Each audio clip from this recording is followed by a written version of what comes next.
ഒരു മുംബൈയിലാണെങ്കിൽ സ്റ്റാലിന് നേരെ വിരൽ ചൂണ്ടി അലീന. അങ്ങനെ സ്റ്റാലിനോട് കാര്യങ്ങളെല്ലാം സംസാരിച്ചൊരു ധാരണയിലെത്തി സ്റ്റാലിൻ അലീനയെ, തൻ്റെ മകളെ ആദ്യമായി കാണാനായിട്ട് ബാലചന്ദ്രൻ്റെ കൂടെ കടപ്പാട്ടൂർ വീട്ടിലേക്ക് വന്നെത്തുകയാണ്.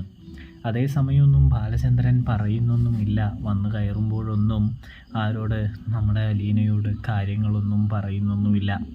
അതായത് എന്താണെന്ന് വെച്ചാൽ ഇത് നിൻ്റെ അച്ഛനാണെന്നും സ്റ്റാലിയാണെന്നും അതൊന്നും പറയുന്നില്ല. സ്റ്റാലി വരുന്നു, അലീനയെ കാണുന്നു, അലീനയോട് സംസാരിക്കുന്നു, ചായ കുടിക്കുന്നു.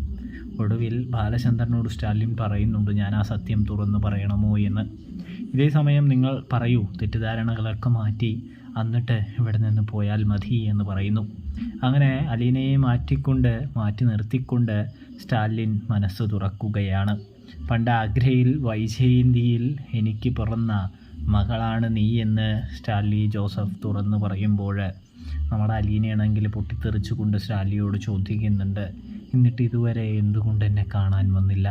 നിങ്ങളെൻ്റെ അച്ഛനാണെങ്കിൽ എന്തുകൊണ്ട് എന്നെ ഉപേക്ഷിച്ചു എന്ന് ചോദിച്ചുകൊണ്ട് സ്റ്റാലിനെ നേരെ വിരൽ ചൂണ്ടുന്ന അലീനയെ നമുക്ക് കാണാനായിട്ട് സാധിക്കുന്നുണ്ട്. അപ്പോൾ സബ്സ്ക്രൈബ് ചെയ്യണേ കൂട്ടുകാരെ, പ്രേക്ഷകർ.